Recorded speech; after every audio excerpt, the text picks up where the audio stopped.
বিশ্বনবী বলেন আমি করি নাই।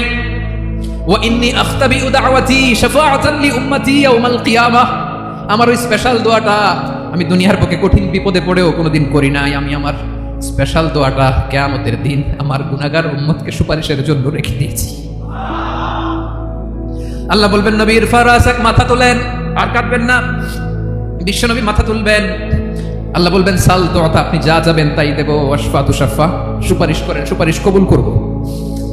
বিশ্বনবী বলবেন আল্লাহ ওই স্পেশাল দোয়াটা দুনিয়াতে করি নাই, আজকে আমি তোমার দরবারে দাঁড়িয়ে কিয়ামতের দিন ওই দোয়াটা করছি। আল্লাহ আমার যে উম্মতের হৃদয়ে যাররা পরিমাণ ঈমান আছে, আমার একটা উম্মতকেও তুমি জাহান্নামে ঢোকাতে পারবে না।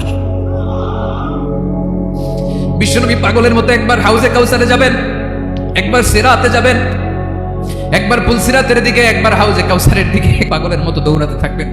তার কোনো গুনাহগার উম্মত যাতে জাহান্নামে ঢুকে না যায়, সেদিন কেউ সুপারিশ করতে পারবে না বিশ্বনবী ছাড়া। বিশ্বনবী বলেন আনা সাইয়্যিদুন নাসি ইয়াউমাল কিয়ামা, আমি কিয়ামতের দিন সর্বশ্রেষ্ঠ হব, মানুষের মধ্যে সর্বশ্রেষ্ঠ সেরা আমি বিশ্বনবী। আলহামদুলিল্লাহ বলেন।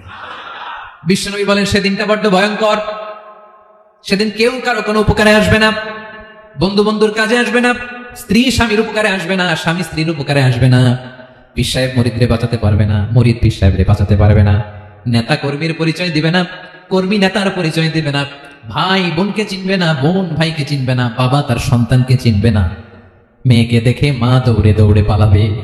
বড্ড ভয়ঙ্কর দিন। বিশ্বনবী বলবেন জমিনটা এখনকার মতো থাকবে না, পুরো জমিনটা সমান হয়ে যাবে, ফ্ল্যাট। এখন তো গোল, তখন ফ্ল্যাট। সবাই এক জমিনের উপরে দাঁড়াবে, সূর্যটা মাথার কাছে চলে আসবে, সূর্যের গরমে এই মানুষের মাথার মগজ গলে গলে কানের ছিদ্র নাকের ছিদ্র দিয়ে বেয়ে বেয়ে পড়বে। আহ, সবাই হয়রান, পেরেশান, ক্লান্ত শ্রান্ত। মানুষগুলো বলবে বাঁচার কোনো উপায় নাই।